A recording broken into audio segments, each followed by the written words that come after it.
This is the central square, where rose and jasmine bushes and trees flanking the avenues grow in unbridled profusion. It's a city that is green in an unnerving, unintentional way. Pripyat was a young city, full of life, a cultural center.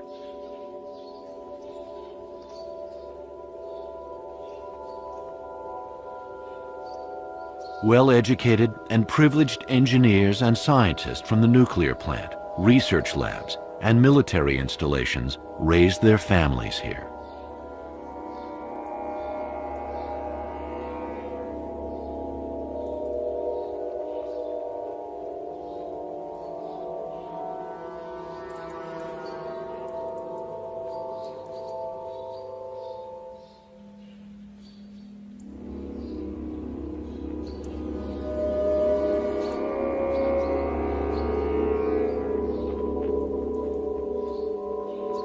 Now, the woods are crowding into the streets and halls of Pripyat, attracting more and more wildlife in their wake.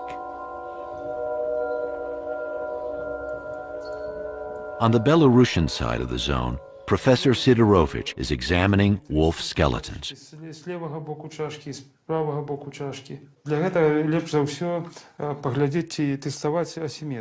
With his researcher, Grigory Ivanovich, the professor compares skeletons from inside and outside the zone to detect possible defects from radiation.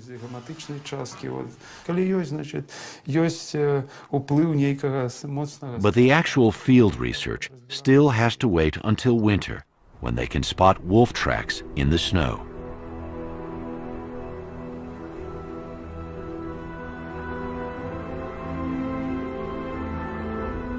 Today, after a snowstorm, 2 members of the study group are preparing to do just that. Another wolf has been collared in addition to Boy, a female yearling named Lara. On the electronic map, the researchers find the wolves' most recent GPS position, the deserted village of Krasna Zelya.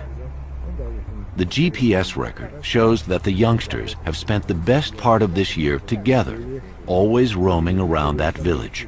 That means they're siblings. But are they part of a pack? Fresh tracks may give the answer.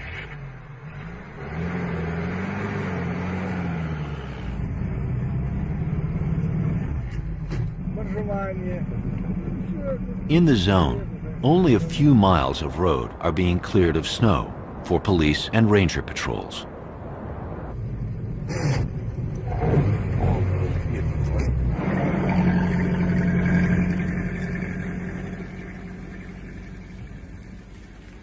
The bright side is that many animals now use these roads, so tracks and wolves are easy to see.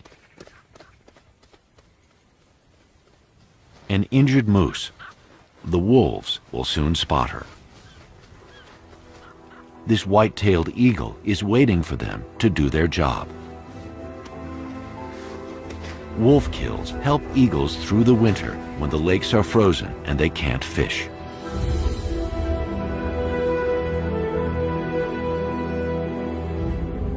The abandoned village of Krasna Zelya with its fire tower. If Boy and Lara are part of a pack, this could be their headquarters. Tracks in the snow confirm this is the base of a big pack.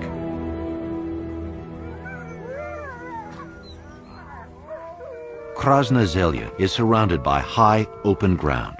The shelter it offers and nearby water make this place attractive to wolves.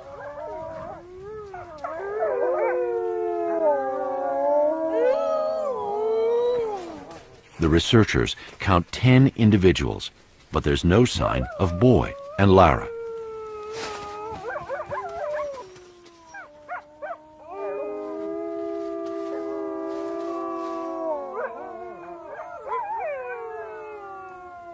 From the rooftops, the wolves scan the landscape for deer, wild boar, or the occasional bison calf. The deep snow with its icy crust gives the wolves an advantage over their heavier prey. But for this meal, the wolves didn't even have to hunt.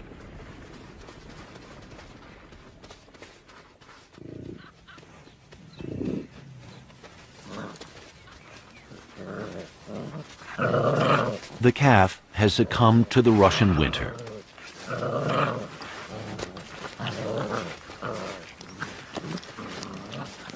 The adults are Europe's heaviest animals, too mighty for wolves to bring down.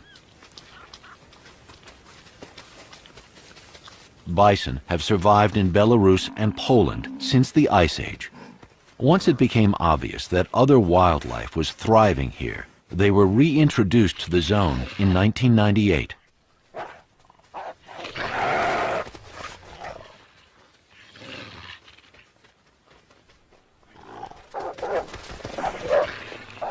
Eventually, the herd chases the wolves away from the carcass and returns to mourn their loss. This is typical bison behavior.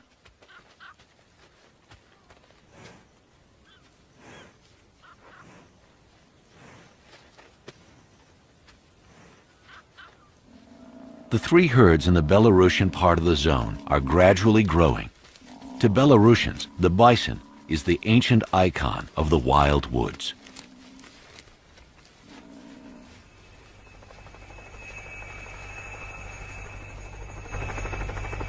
Until recently in Belarus, hunters shot wolves from helicopters. This is now banned. Vadim's colleague, Grigory Ivanovich of the wolf research team, is a zone ranger. He used to hunt wolves himself, but now flies over the zone spreading vaccination baits for wolves, foxes, and raccoon dogs to protect them against rabies.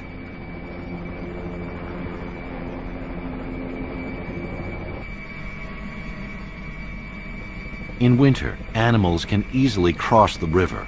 Boy and Lara have gone exploring several times.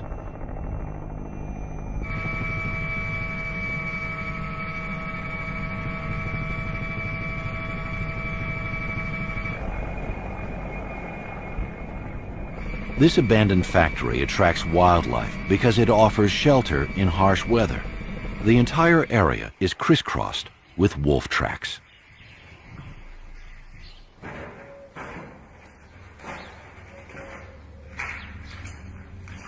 These buildings have been radiation-free sanctuaries inside the zone.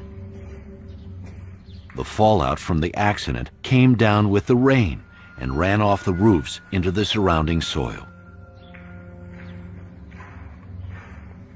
But now, the roofs and rusting machinery are weakened by every heavy snowfall, making them far more hazardous than the radioactivity around them.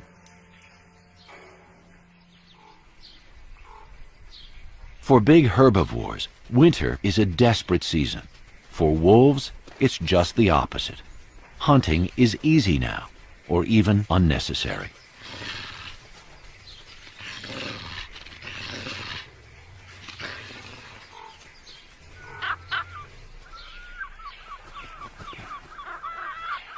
A number of species profit from meals brought down by wolves.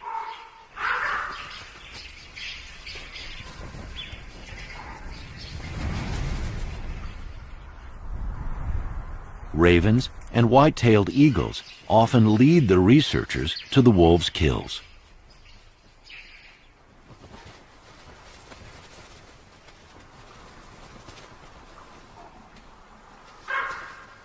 Right now, in the depths of winter, the eagles may act like scavengers, but they're really top predators, just like the wolves. Seeing them here in such numbers is another indication that this ecosystem is in robust health.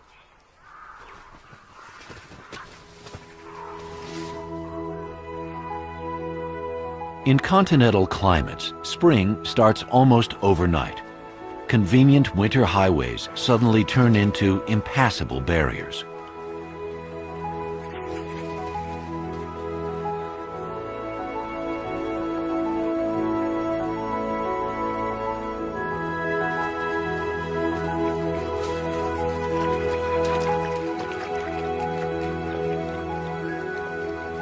Eagles usually nest in big old trees, but the zone offers something even better.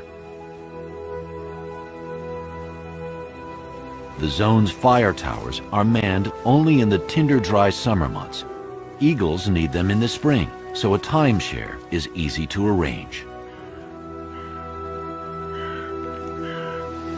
Now, the months of picking at frozen carrion are past. Rivers, oxbows, and lakes are freed again. It's fishing time.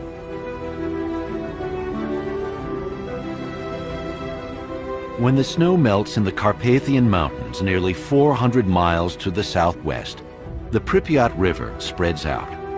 In the heart of the zone, it can reach a width of almost 10 miles.